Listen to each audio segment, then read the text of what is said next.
Bienvenidos una vez más a El Comentario, un programa realizado por Agustín Sancho Cubero. Este programa está disponible en YouTube y en las principales plataformas de podcasts. No te olvides de suscribirte, es gratis. A continuación empezamos el programa. Bienvenidos a todos los oyentes de este programa, El Informativo Criminal, un informativo que se ofrecerá, un vez por semana en este podcast. Hoy, nos sumergimos en las turbulentas aguas de la criminalidad actual, un ecosistema que muta con una velocidad desconcertante, dejando atrás las viejas imágenes de capos ostentosos para dar paso a un mundo de delincuentes invisibles, sicarios adolescentes reclutados por Telegram y una logística empresarial que desafía a los estados. Las noticias de hoy, algunas extraídas de las operaciones más recientes de la Guardia Civil y la Policía Nacional, pintan un retrato complejo de la situación en España y su conexión ineludible con las redes globales. Comenzamos con la aparente paradoja que nos presentan las estadísticas oficiales. Informes recientes sobre la evolución de la criminalidad en España, como el balance de criminalidad del primer trimestre de 2025, sugieren un panorama engañosamente positivo. Se registra un leve descenso en la delincuencia total, una caída notable en los robos con fuerza en domicilios y en los hurtos. Cifras que, en un primer vistazo, invitarían al optimismo. Sin embargo, bajo esa superficie de calma aparente, dos indicadores clave se disparan y revelan la verdadera naturaleza de la amenaza: las agresiones sexuales y las lesiones graves están en aumento. Pero el verdadero elefante en la habitación, el que redefine el concepto de delincuencia en el siglo XXI, es la cibercriminalidad. Este es el nuevo frente, un territorio sin fronteras físicas donde la delincuencia organizada ha encontrado un campo fértil para expandirse con una impunidad alarmante.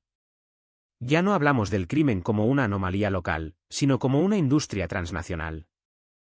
Y quizás el ejemplo más escalofriante de esta nueva era lo encontramos en la Costa del Sol. Olviden la imagen del sicario cinematográfico, la realidad, según informes policiales recientes de finales de septiembre, es mucho más cruda y, en cierto modo, más patética. Estamos hablando de sicarios adolescentes, algunos menores de edad, que viajan desde países como Suecia o los Países Bajos con un único propósito: matar. Lo más curioso, y a la vez aterrador, es el método de reclutamiento. Las organizaciones criminales, a menudo vinculadas al narcotráfico y asentadas en Marbella, utilizan aplicaciones de mensajería encriptada como Telegram y Signal para encargar asesinatos como quien pide una pizza. Un agente lo describía gráficamente: un joven desesperado, huido de un centro de menores en Bélgica, es captado por un reclutador que usa alias como Donald Trump. Por 20.000 euros, ese joven recibe un arma, una scooter y una dirección. Esta uberización del asesinato revela una normalización de la violencia y una deslocalización del crimen que pone en jaque a las fuerzas de seguridad. La Costa del Sol no es solo un lugar de descanso para los capos. Se ha convertido en un centro de operaciones activas desde donde se dirigen negocios ilícitos y se saldan deudas de sangre. Este fenómeno se entrelaza directamente con la raíz de gran parte de la violencia: el narcotráfico. España sigue siendo, por su geografía y sus infraestructuras, la puerta de entrada principal de la cocaína a Europa. Pero aquí también, la sofisticación ha alcanzado niveles insospechados. Una de las noticias más curiosas de las últimas semanas, surgida de una operación a finales de octubre, desvela un método que parece sacado de un guión de ficción. Las fuerzas de seguridad de España y Portugal, en colaboración, interceptaron un cargamento masivo de cocaína procedente de la República Dominicana. Lo sorprendente no era la cantidad, aunque superaba las 2 toneladas, sino el método de ocultación: la droga venía impregnada o escondida dentro de pieles de vaca. Este método es diabólicamente inteligente. Está diseñado específicamente para burlar las dos principales líneas de defensa en los puertos: los escáneres de alta tecnología, que no detectarían la droga al confundirse con la densidad del material orgánico, y los perros detectores de narcóticos, incapaces de oler el alcaloide a través del potente olor del cuero tratado. La única forma de localizar la cocaína era desmontar por completo el envío, un trabajo titánico que demuestra la inversión en investigación y desarrollo que realizan estas organizaciones. Este nivel de sofisticación logística es la seña de identidad del nuevo narcotráfico. Ya no son grupos rudimentarios, son corporaciones multinacionales. Una operación conjunta hispano-colombiana, con apoyo de Europol, desarticulaba hace apenas unos días una red vinculada al temido Clan del Golfo. El titular de la noticia hablaba de narcos invisibles. Este término es clave. Los detenidos, responsables de mover toneladas de droga, mantenían un tren de vida discreto, alejado de la ostentación que caracterizaba a los traficantes de antaño. Eran empresarios, lojistas, expertos financieros que se movían en la sombra. Esta invisibilidad es su mejor arma. Y si la logística física es sofisticada, la logística financiera es aún más compleja.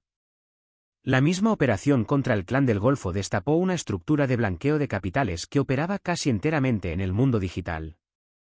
La investigación identificó transacciones activas en criptomonedas por un valor estimado de $700 millones.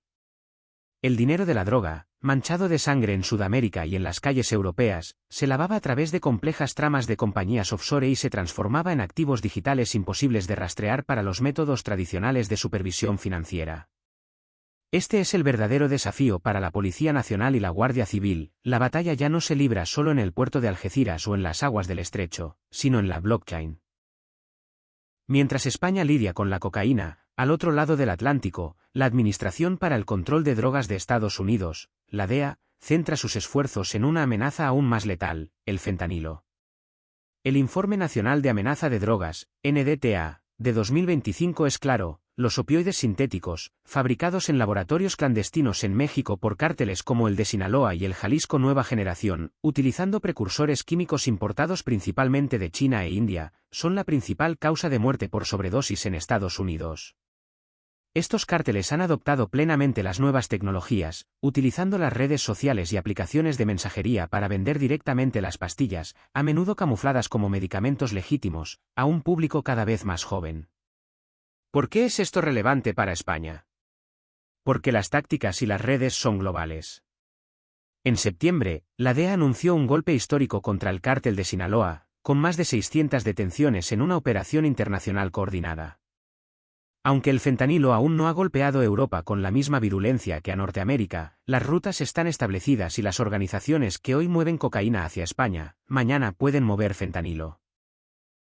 La estrategia de la DEA, descrita como un efecto dominó, busca desmantelar estas redes desde los niveles más bajos hasta la cúpula, como demuestra la reciente extradición desde Colombia a Estados Unidos, concretamente a Puerto Rico, de un objetivo prioritario conocido como Tito el Borracho, un enlace clave del narcotráfico. Y no podemos olvidar las rutas marítimas. En marzo de este año, la DEA participó en la interceptación de un narcosubmarino en aguas internacionales que transportaba 6.500 kilos de cocaína destinados al mercado europeo. La presión sobre las rutas tradicionales es inmensa, lo que obliga a los traficantes a innovar constantemente, como vimos con el método de las pieles de vaca. Frente a este panorama de crimen globalizado, tecnológico y cada vez más violento, ¿cuál es la respuesta de las fuerzas y cuerpos de seguridad españoles? La Guardia Civil y la Policía Nacional se ven obligadas a una adaptación constante. Ya no basta con el patrullaje, se necesita inteligencia, análisis de datos, ciberpatrullaje y una cooperación internacional sin fisuras. Las operaciones exitosas recientes son prueba de esta adaptación. La desarticulación de los narcos invisibles o la nueva fase de las operaciones Manso y Enroque en Mallorca, que hace pocos días se saldaba con 10 detenidos por tráfico de drogas y blanqueo, demuestran que la investigación funciona. Estas no son detenciones fruto de la casualidad, sino el resultado de meses o incluso años de seguimientos, escuchas e infiltraciones. La Guardia Civil también se enfrenta a la delincuencia más terrenal, pero igualmente organizada. Hoy mismo, 4 de noviembre, se informaba de la detención de 4 personas por disparar, atropellar y agredir brutalmente a un camionero para robarle. Este tipo de crimen, aunque menos sofisticado que el lavado de criptomonedas, demuestra la persistencia de la violencia en las redes de delincuencia común que operan en nuestras carreteras. Ayer mismo, la Benemérita también detenía a 10 personas por estafar cerca de 300.000 euros mediante la compraventa fraudulenta de mercancía, un recordatorio de que el crimen organizado no solo se dedica a las drogas, sino a cualquier actividad que genere beneficio ilícito. Incluso el ámbito de las curiosidades delictivas revela tendencias más profundas. En agosto, la policía desmanteló un retiro espiritual en España que ofrecía a sus clientes sustancias altamente peligrosas como veneno de rana, cambo y ayahuasca. Lo que parece una anécdota es, en realidad, un micronarcotráfico que se aprovecha de las modas de bienestar para introducir potentes alucinógenos sin ningún control sanitario, operando en el limbo de la legalidad. Para hacer frente a esta multiplicidad de frentes, el Estado ha tenido que reforzar sus efectivos. Este año se han convocado más de 6.000 nuevas plazas para Policía Nacional y Guardia Civil, alcanzando cifras máximas históricas. Además, se implementan dispositivos especiales como la Operación Verano de la Guardia Civil en Madrid, que desplegó cerca de 400 agentes adicionales para vigilar zonas de gran afluencia como parques, festivales y el aeropuerto de Barajas. Pero la batalla no se ganará solo con más agentes en la calle. La Estrategia Nacional contra el Crimen Organizado en España identifica claramente los retos: la captación de menores a través de redes sociales, el ya mencionado crimen organizado transnacional y la creciente desigualdad territorial que crea bolsas de exclusión, caldo de cultivo perfecto para que las redes capten a sus nuevos soldados, como esos adolescentes de la Costa del Sol. En definitiva, el panorama de la delincuencia en 2025 es uno de contrastes. Mientras el robo de carteras disminuye, un joven en Suecia es contratado por Telegram para cometer un asesinato en Marbella. Mientras la Guardia Civil patrulla la Sierra de Guadarrama, un contable en un despacho de lujo blanquea millones de euros en cocaína a través de activos digitales.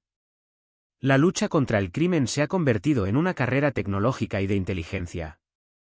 Los métodos curiosos, como esconder droga en pieles de vaca o vender veneno de rana en retiros espirituales, no son solo anécdotas. Son síntomas de una adaptabilidad y una innovación constantes por parte del mundo delictivo, que obliga a nuestras fuerzas de seguridad a estar, no un paso por delante, sino en constante persecución. Ahora damos paso a un servicio de información de ayuda de interés general, una guía orientada a todas aquellas personas que puedan estar atravesando situaciones de violencia, abuso, dependencia o estafas, y que buscan orientación fiable para saber dónde acudir, qué herramientas existen y cómo dar el primer paso hacia la protección y la justicia. En una sociedad cada vez más consciente de la importancia de denunciar y de romper silencios que durante décadas han paralizado a miles de víctimas, contar con una hoja de ruta clara y accesible se convierte en un elemento esencial tanto para las personas afectadas como para sus familiares y su entorno. La información salva vidas, protege derechos y ayuda a construir una convivencia más segura para todos. En primer lugar, cuando se trata de violencia de género, cada país y comunidad dispone de teléfonos específicos, servicios jurídicos gratuitos y cuerpos policiales preparados para atender estos casos con un protocolo especializado. En España, por ejemplo, el teléfono 016 ofrece atención confidencial las 24 horas del día y no deja rastro en la factura, aunque sí debe borrarse del registro de llamadas. También existen servicios autonómicos y municipales, casas de acogida y equipos psicológicos que acompañan a las víctimas en todo el proceso. El primer paso siempre es buscar ayuda, incluso si la víctima aún no tiene claro si quiere denunciar o si teme represalias. Las fuerzas de seguridad y los servicios sociales pueden activar medidas de protección inmediatas como órdenes de alejamiento o dispositivos telemáticos. Es fundamental recordar que la violencia de género no solo es física, también puede ser psicológica, económica, sexual o digital. Y es igualmente importante que el entorno no minimice ni silencie el maltrato. Familiares, amigos o vecinos pueden y deben alertar si sospechan que alguien está en peligro. En el caso de adicciones, ya hablemos de sustancias o conductas compulsivas como el juego, las compras o el uso abusivo de tecnologías, existen recursos públicos y privados destinados a la prevención, atención y rehabilitación. La línea 112, disponible en situaciones de emergencia, puede activar protocolos de intervención inmediata si la vida o la integridad están en riesgo. Para procesos de acompañamiento más sostenido, los centros de salud, psicólogos, servicios de salud mental y asociaciones específicas ofrecen programas gratuitos o subvencionados. Las comunidades autónomas cuentan con redes especializadas y numerosas ONG operan centros de día, grupos de apoyo y programas residenciales. Pedir ayuda no implica debilidad. Es un acto de valentía y de autocuidado. El tratamiento suele combinar intervenciones psicológicas, apoyo familiar y, cuando es necesario, medicación supervisada por profesionales. Nunca es tarde para comenzar y cada paso cuenta. Respecto a la violencia de otro tipo, familiar, vecinal, en el trabajo o en espacios públicos, los mecanismos de denuncia abarcan desde comisarías y juzgados hasta servicios de mediación y líneas telefónicas de atención ciudadana. En España, el teléfono 091, Policía Nacional, y el 062, Guardia Civil, están habilitados para recibir denuncias inmediatas, mientras que el 112 es el número unificado de emergencias. La violencia intrafamiliar no se limita al ámbito de la pareja. Puede afectar a menores, mayores dependientes o cualquier miembro del núcleo convivencial. En casos de agresión o amenazas, la denuncia puede presentarse presencialmente o digitalmente a través de plataformas oficiales, y siempre es recomendable recopilar pruebas como mensajes, capturas de pantalla, informes médicos o testigos. El silencio protege al agresor, nunca a la víctima, y la ley contempla medidas para garantizar la seguridad desde el primer momento. En situaciones de robo, hurto o agresiones contra la propiedad y la seguridad personal, la denuncia puede realizarse ante cuerpos policiales tanto de forma presencial como online. En España, por ejemplo, la Policía Nacional ofrece la posibilidad de denunciar ciertos delitos telemáticamente, facilitando el proceso cuando el ciudadano no requiere atención inmediata o no ha habido violencia física. Sin embargo, si existe violencia o intimidación, se recomienda acudir directamente a una comisaría para recibir asistencia y activar un protocolo completo. Guardar facturas de objetos, tomar fotografías de daños, anotar descripciones de sospechosos o vehículos y mantener copias de documentación resulta clave para una investigación eficaz. La rapidez es importante. Denunciar pronto facilita la localización de pruebas y aumenta las posibilidades de recuperar bienes robados. El acoso es otra forma de violencia que puede manifestarse en espacios físicos o digitales, y afecta tanto a menores como a adultos. El acoso laboral, conocido como mobbing, debe denunciarse ante servicios de prevención de riesgos laborales, sindicatos, inspección de trabajo y, si es necesario, en sede judicial. En el ámbito educativo, los centros escolares tienen la obligación de activar protocolos antiacoso y proteger al menor, informando a padres, autoridades educativas, en casos graves, a fuerzas de seguridad. El acoso digital, que incluye amenazas, difusión de datos personales, suplantación de identidad y campañas de humillación, se puede denunciar ante la policía y las plataformas tecnológicas implicadas. Capturar pruebas digitales y evitar responder al agresor son pasos fundamentales. La ley protege a quien sufre persecución, hostigamiento o intimidación, y la intervención temprana evita que los abusos escalen. Las estafas, cada vez más sofisticadas, se han multiplicado con la expansión digital. Phishing bancario, timos telefónicos, falsas inversiones, fraude sentimental online o engaños en compraventas son algunos ejemplos. Para denunciar, es clave recopilar todos los datos posibles: correos electrónicos, capturas de pantalla, conversaciones, números de teléfono, comprobantes bancarios y direcciones web. Las oficinas de atención al consumidor, las unidades de delitos telemáticos de los cuerpos policiales y los servicios de asesoría jurídica pública pueden orientar sobre los pasos a seguir. También conviene informar a la entidad financiera para bloquear operaciones y recibir asesoramiento especializado. La prevención pasa por desconfiar de ofertas demasiado buenas, verificar fuentes y no compartir datos personales o bancarios por canales no verificados. En cuanto al bullying, especialmente entre menores, se trata de una problemática de gran relevancia social. Los centros escolares tienen protocolos obligatorios, pero la implicación de las familias y de la comunidad es esencial. El primer paso es comunicar la situación al colegio o instituto y solicitar una actuación formal. Si la violencia física o psicológica persiste, la policía y la Fiscalía de Menores pueden intervenir. Proteger la salud emocional del menor víctima es fundamental, por lo que se recomienda buscar apoyo psicológico y reforzar el entorno seguro. El bullying no es cosa de niños. Sus consecuencias pueden ser devastadoras y prolongarse en el tiempo si no se aborda con firmeza y sensibilidad. Además de los canales formales, existen recursos complementarios. Servicios sociales municipales, oficinas de atención al ciudadano, colegios profesionales, líneas de asistencia psicológica gratuita, fundaciones especializadas, consulados en caso de víctimas extranjeras y plataformas de denuncia anónima. La tecnología también ha creado aplicaciones de seguridad personal, botones de emergencia, sistemas de geolocalización y plataformas que ayudan a registrar pruebas legales. A nivel jurídico, muchas víctimas cuentan con derecho a asistencia letrada gratuita según su situación económica y el tipo de delito.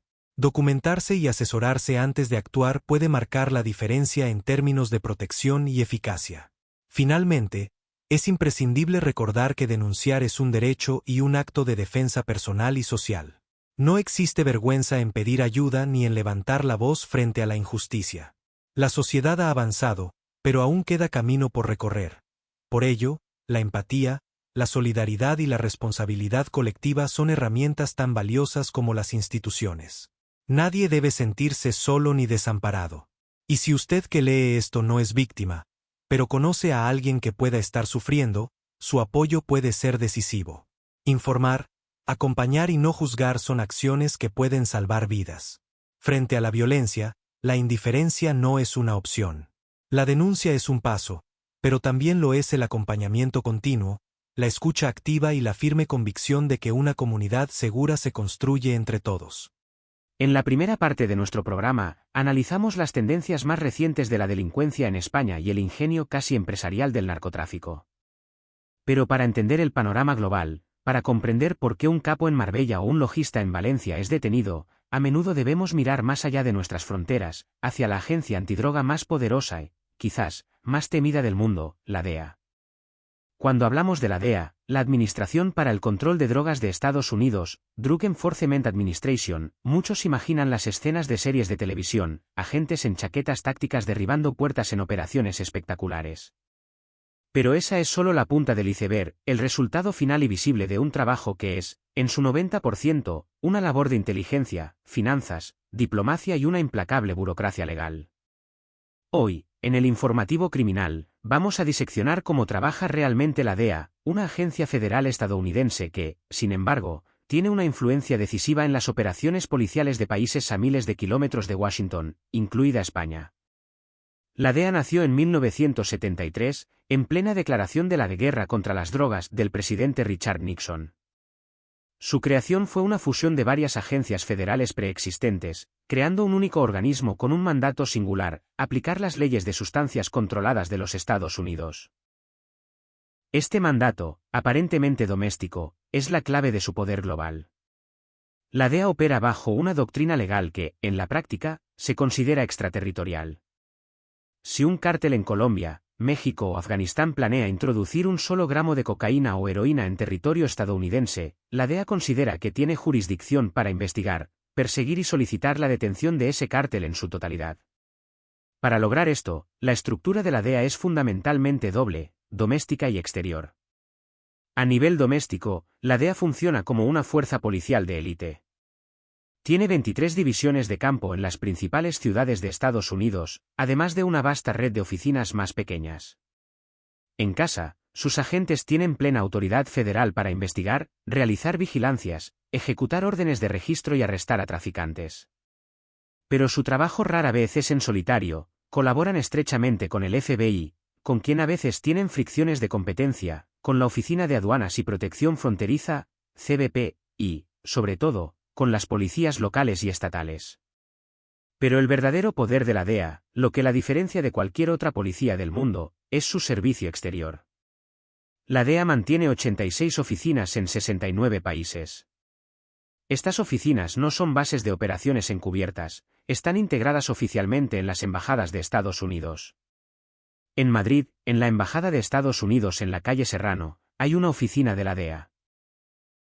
Lo mismo ocurre en Bogotá, en Roma, en Bangkok y en Ankara. ¿Qué hacen estos agentes en suelo extranjero? Aquí es donde el trabajo se vuelve complejo y delicado. Un agente de la DEA en España no tiene autoridad policial. No puede arrestar a nadie, no puede interrogar a un ciudadano español ni puede portar su arma de servicio en la calle para una operación. Su trabajo es de enlace, inteligencia y colaboración. Son, en esencia, los ojos y oídos de la agencia en los puntos calientes del narcotráfico mundial. Su primera función es construir relaciones. El agregado de la DEA en Madrid pasa sus días en contacto constante con los altos mandos de la Unidad Central Operativa, UCO, de la Guardia Civil y la Unidad de Drogas y Crimen Organizado, UDICO, de la Policía Nacional.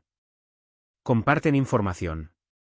Quizás la DEA está rastreando un barco que zarpó de Venezuela y sospecha que se dirige a las costas gallegas. Alertan a sus homólogos españoles, que movilizan sus propios recursos, patrulleras del servicio marítimo, helicópteros, agentes en tierra, para interceptarlo. A la inversa, si la Policía Nacional detiene a un traficante en el puerto de Valencia que revela una nueva ruta desde el puerto de Guayaquil, en Ecuador, esa información viaja inmediatamente al agente de la DEA en Madrid, quien la transmite a la oficina de la DEA en Quito y al cuartel general en Arlington, Virginia. Este intercambio de inteligencia es la base de casi todas las grandes operaciones transnacionales. Pero la DEA no solo comparte información, también la genera. Y aquí entramos en una de sus herramientas más cruciales y controvertidas, el manejo de informantes. La DEA invierte millones de dólares cada año en su programa de fuentes confidenciales, SEI, por sus siglas en inglés. Un agente de la DEA en el extranjero puede, con la supervisión adecuada, reclutar a un informante dentro de una organización criminal. Puede ser un contable del cártel, un transportista o un familiar descontento.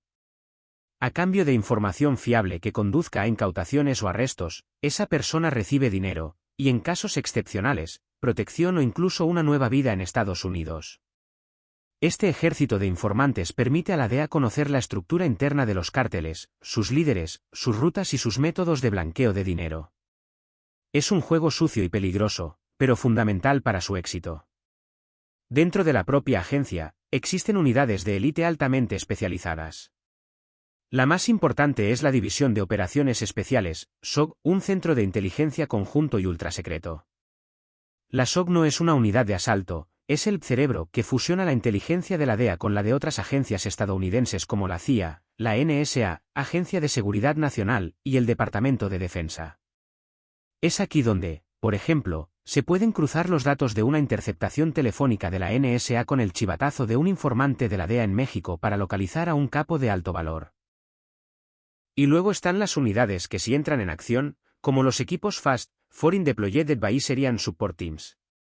Estos son grupos cuasi militares, a menudo compuestos por exoperadores de fuerzas especiales, que la DEA envía a países calientes como Afganistán o naciones centroamericanas, a petición de esos gobiernos, para entrenar y, crucialmente, asesorar a las unidades antinarcóticos locales en operaciones de alto riesgo.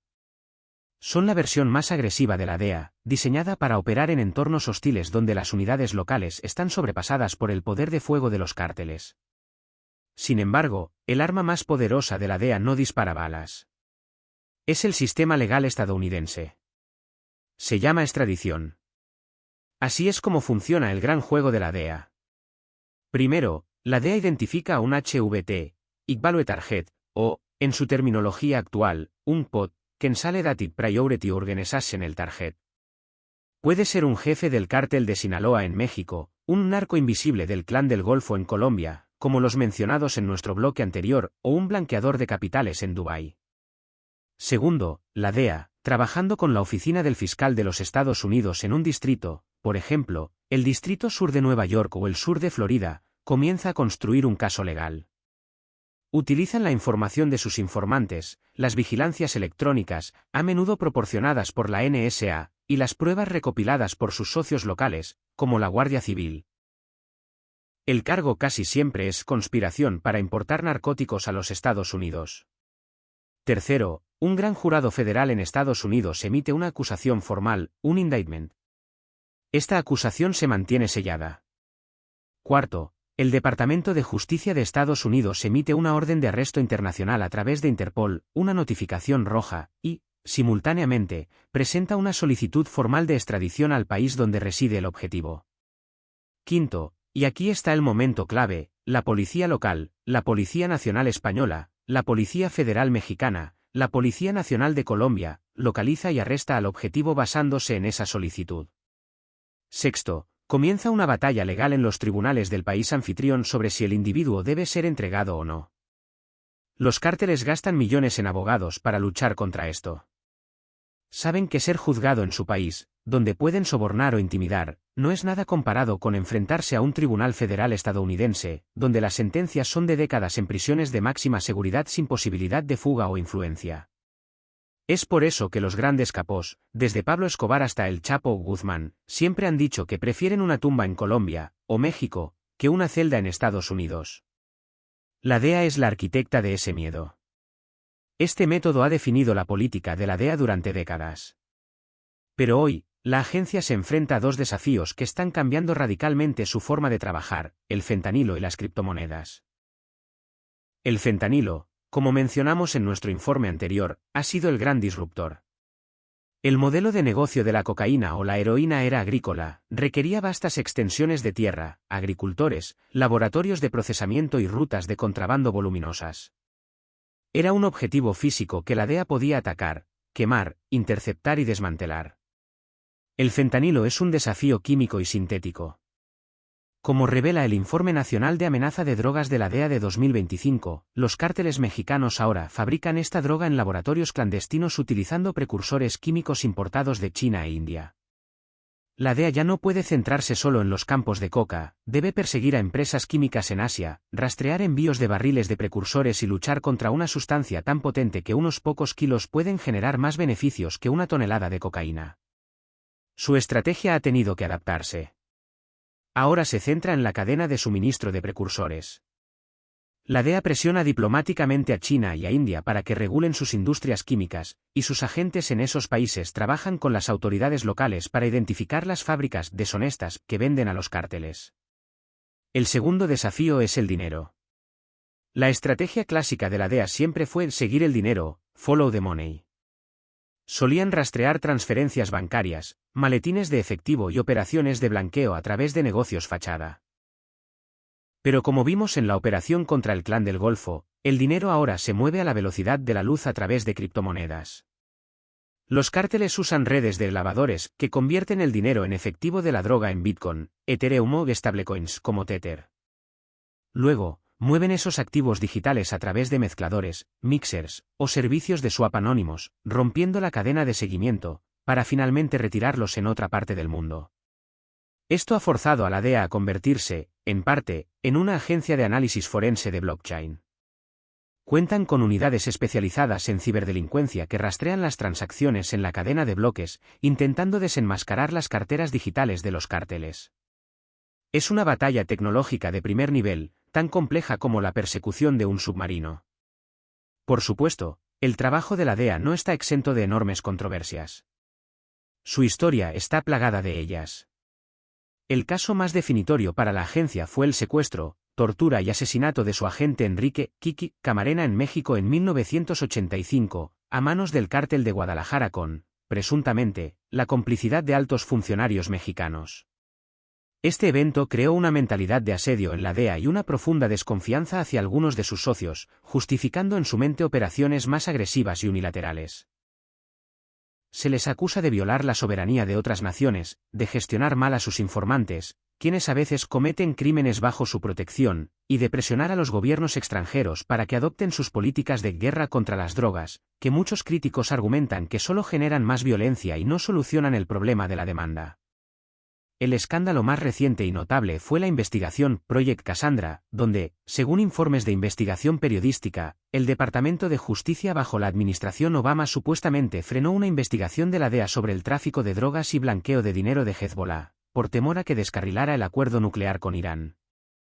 Esto generó una profunda crisis interna en la agencia, que sintió que su misión apolítica de perseguir el narcotráfico estaba siendo sacrificada por la alta diplomacia. En resumen, la DEA de 2025 es una organización en plena transformación. Es una agencia de inteligencia global, una fuerza de policía de élite, un actor diplomático y cada vez más, una unidad de ciberanalistas financieros. Cuando vemos una noticia de la Policía Nacional o la Guardia Civil desarticulando una red en la Costa del Sol, es muy probable que detrás de esa operación haya meses de trabajo silencioso de la DEA. Un chivatazo de un informante en Colombia, una interceptación telefónica de la NSA, el seguimiento de una transferencia de criptomonedas iniciada en Miami, o una solicitud de asistencia de un agregado de la DEA en la Embajada de Madrid. Su trabajo es una guerra de desgaste, librada no solo en las calles, sino en los libros de contabilidad, en los servidores informáticos y en la compleja red de la diplomacia internacional. Es una agencia que opera con un mandato claro de proteger a Estados Unidos, pero cuyo campo de batalla es, y seguirá siendo, el mundo entero. Y con este análisis en profundidad de la agencia que define la lucha global contra el narcotráfico, concluimos nuestra emisión de hoy. Ha sido un placer acompañarles en esta hora de análisis criminal. Les agradecemos su sintonía y les emplazamos a nuestro próximo encuentro, la próxima semana, aquí, en el Informativo Criminal. Hasta aquí esta edición del programa del comentario, un programa realizado por Agustín Sancho Cubero. Este programa está disponible en YouTube y en las principales plataformas de podcasts. Hasta la próxima edición del programa. Muchas gracias. Dirección y realización Agustín Sancho Cubero.